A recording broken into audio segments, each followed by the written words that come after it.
আসসালামু আলাইকুম। ফারজানা নাহিদ জানাচ্ছি টিভিতে রাতের খবর। ক্রাউন সিমেন্ট শিরোনাম দেখছিলেন, নিয়ে যাব পুরো খবরে। ফেব্রুয়ারিতে নির্বাচন করার ব্যাপারে প্রায় ঐকমত্যে পৌঁছেছে অন্তর্বর্তী সরকার এবং বিএনপি। লন্ডনে ডক্টর ইউনূস এবং তারেক রহমানের বৈঠকে এই অগ্রগতি হয়। রোজার আগে নির্বাচনের প্রস্তাব দেন বিএনপির ভারপ্রাপ্ত চেয়ারম্যান তারেক রহমান। জবাবে প্রধান উপদেষ্টা বলেছেন, রোজা শুরুর আগের সপ্তাহেও ভোট আয়োজন করা যেতে পারে, তবে এই সময়ের মধ্যে বিচার এবং সংস্কারের পর্যাপ্ত অগ্রগতি প্রয়োজন। ইমরুল আহসানের রিপোর্ট। বহুল প্রত্যাশিত ও আকাঙ্ক্ষিত বৈঠক সুদূর লন্ডনে, যার দিকে চোখ 18 কোটি মানুষের। ডরচেস্টার হোটেলে পৌঁছালে তারেক রহমানকে স্বাগত জানান প্রধান উপদেষ্টা।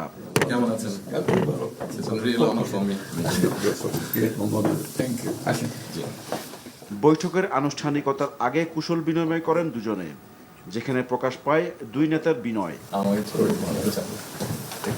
আপনার শরীর ভালো আছে? চলছে। আম্মা সালাম জানিয়েছেন। নির্বাচনের সময়সীমা নিয়ে অন্তর্বর্তী সরকার ও বিএনপির টানাপোড়েনের মধ্যে শীর্ষ পর্যায়ের এই বৈঠকে বরফ গলতে পারে এমন ধারণা আগে থেকেই করছিলেন পর্যবেক্ষক মহল। বৈঠক শেষে হাস্যোজ্জ্বল মুখে হোটেল থেকে তারেক রহমানের বেরিয়ে যাওয়ার এই দৃশ্যই বলে দেয় বৈঠক সফল হয়েছে। পরে যৌথ বিবৃতিতে ঘোষণা আসে নির্বাচন নিয়ে দুপক্ষের সমঝোতার। জনাব তারেক রহমান প্রধান উপদেষ্টার কাছে আগামী বছরের রমজানের আগে নির্বাচন আয়োজনের প্রস্তাব করেন। দলের চেয়ারপারসন বেগম খালেদা জিয়াও মনে করেন ওই সময় নির্বাচন অনুষ্ঠিত হলে ভালো হয়। প্রধান উপদেষ্টা বলেন, সকল প্রস্তুতি সম্পন্ন করা গেলে 2026 সালের রমজান শুরু হওয়ার আগের সপ্তাহেও নির্বাচন আয়োজন করা যেতে পারে। সেক্ষেত্রে সেই সময়ের মধ্যে সংস্কার ও বিচারের বিষয়ে পর্যাপ্ত অগ্রগতি অর্জন করা প্রয়োজন হবে। জনাব তারেক রহমান প্রধান উপদেষ্টার এই অবস্থানকে স্বাগত জানান। ডক্টর খলিল জানান, শীঘ্রই নির্বাচনের তারিখ ঘোষণা করবে নির্বাচন কমিশন। আমরা কোনো সমস্যা দেখছি না, কেউ দেখলে পারে এটা ভুল দেখছেন। নির্বাচনের সম্পর্কে আজকে যৌথ বিবৃতিতে আমরা বলে দিয়েছি দুপক্ষই, এবং নির্বাচন কমিশন আমরা আশা করব শীঘ্রই একটা তারিখ ঘোষণা করবে। ডক্টর ইউনূস ও তারেক রহমানের 1.5 ঘন্টার একান্ত বৈঠকে সংস্কার ও জুলাই আগস্টের হত্যাকাণ্ডের বিচার এগিয়ে নেওয়ার বিষয়ে বিস্তারিত আলোচনা হয়। যৌথ ব্রিফিংয়ে আমির খসরু মাহমুদ চৌধুরী বলেন, ঐক্যমত্যের ভিত্তিতে হবে জুলাই সনদ।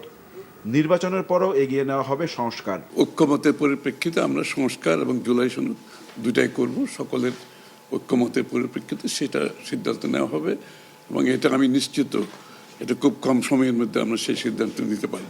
আমরা তো নতুন বাংলাদেশ গড়ার প্রত্যয় নিয়ে সামনের দিকে এগোচ্ছি। সবাই আমরা চাই দেশ গড়ার যে প্রত্যয় আমরা নিয়েছি, আমরা ঐক্যবদ্ধভাবে সেই কাজটা করব। শুধু নির্বাচনের আগে নয়, নির্বাচনের পরেও বাংলাদেশ গড়ার যে প্রত্যয় নিয়ে আমরা সবাই ঐক্যমত হয়েছি, সেটা আমরা সামনের দিকে এগিয়ে নিয়ে যাব। তারেক রহমান কবে দেশে ফিরবেন এমন প্রশ্নের উত্তরও দেন আমির খসরু। এই ব্যাপারে আলোচনার কোনো প্রয়োজনীয়তা আছে বলে আমরা মনে করি না। তারেক রহমান সাহেব যখনই ইচ্ছা উনি দেশে ফিরে যেতে পারবেন, সুতরাং এটা সিদ্ধান্ত উনি নেবেন সময় মতো। Imrul Ahsan, NTV news, Dhaka. Doctor Yunus ও তারেক রহমানের বৈঠক ফলপ্রসূ হওয়ায় উচ্ছ্বসিত সেখানে থাকা প্রবাসী বাংলাদেশিরা।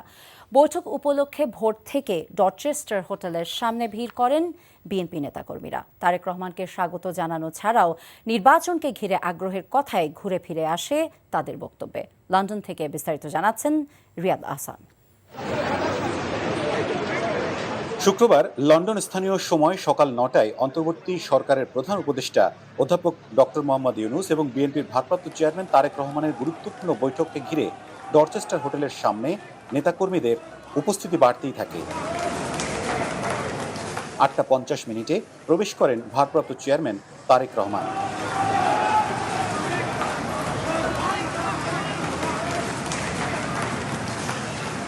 পরিস্থিতি মোকাবেলায় বাড়তি নিরাপত্তা নেওয়া হয় ব্রিটিশ পুলিশের পক্ষ থেকে। নেতাকর্মীরা জানান, এটি তাদের বহু প্রতীক্ষিত একটি মিটিং। বাংলাদেশে আগামী দিনে রাজনীতি কিভাবে হবে সবই নির্ভর করছে আজকের এই বৈঠকের রেজাল্টের উপরে। 31 দফার আলোকে অচিরেই যেন বাংলাদেশে একটি অবাধ সুষ্ঠু নিরপেক্ষ নির্বাচনের মাধ্যমে বাংলাদেশকে গণতান্ত্রিক স্বাদ দেওয়া হয়। বিভিন্ন দেশের প্রবাসী বাংলাদেশি নেতাকর্মীরা তাদের কারো হাতে ব্যানার, কারো হাতে প্ল্যাকার্ড। এসব প্ল্যাকার্ডে লেখা ছিল নানান স্লোগান। আমরা খুবই খুশি এবং আশা করি যেভাবে যাচ্ছে খুব ভালো হবে এবং দেশবাসী আশা করি এই যে প্রত্যাশা ছিল এই প্রত্যাশা পূরণ হয়েছে আজকের এই মিটিং। বিএনপি ও সমমনা দলের নেতারা জানান, তারা এই বৈঠককে দেশের ভবিষ্যৎ রাজনৈতিক দিক নির্দেশনার একটি গুরুত্বপূর্ণ মোড় হিসেবে দেখছেন।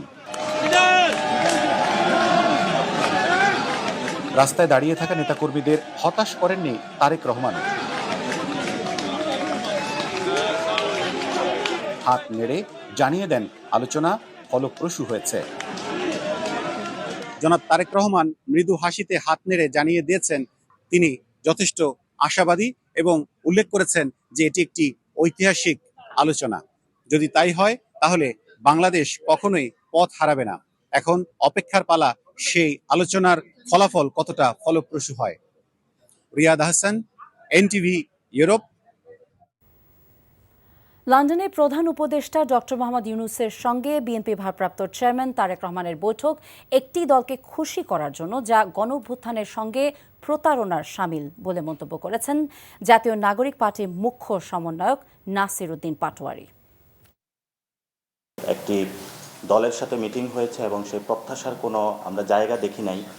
আমরা সেখানে জুলাই ঘোষণাপত্রের কোনো স্পষ্টতা সরকার থেকে এই পর্যন্ত কোনো বার্তা দেখি নাই। আমরা বিচার প্রশ্নে এই পর্যন্ত কোনো স্পষ্ট সরকার থেকে বার্তা দেখি নাই।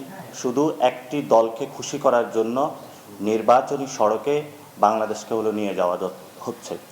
এটা জুলাই যে গণ অভ্যুত্থানটা হয়েছিল, জনগণের যে আকাঙ্ক্ষাটা ছিল, সেই আকাঙ্ক্ষার সাথে প্রতারণার শামিল।